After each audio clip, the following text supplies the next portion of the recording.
ബൈബിളിൽ നിന്ന് ഈശോ ഏറ്റവും കൂടുതൽ വെറുത്ത പാപങ്ങൾ, ഈശോയ്ക്ക് ഇഷ്ടമില്ലാത്ത പാപങ്ങൾ, ഈശോ ഭയങ്കര യുദ്ധം ചെയ്ത് അതിനോട് കോംപ്രമൈസ് ചെയ്യാത്ത പാപങ്ങൾ. ഒന്നാമത്തേതാണ് കാപട്യം, അകമേ ദുഷ്ടത പുറമേ വിശുദ്ധി. ഇത് ഈശോ വെറുക്കുന്ന ഒന്നാമത്തെ പാപമാണ്. രണ്ടാമത്തേതാണ് ആത്മീയ അഹങ്കാരം. ആത്മീയ അഹങ്കാരം, ഫരിസയന്റെ ആത്മീയ അഹങ്കാരം. മൂന്നാമതായിട്ട് വരുന്ന പാപമാണ് ഹൃദയകാഠിന്യം.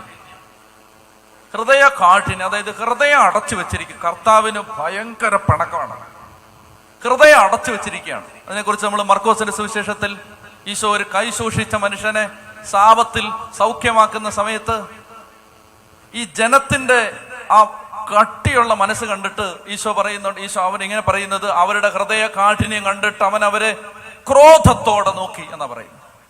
അവരുടെ ഹൃദയ കാഠിന്യം കണ്ടിട്ട് അവൻ അവരെ ദേഷ്യപ്പെട്ട് നോക്കി, ക്രോധത്തോടെ നോക്കി.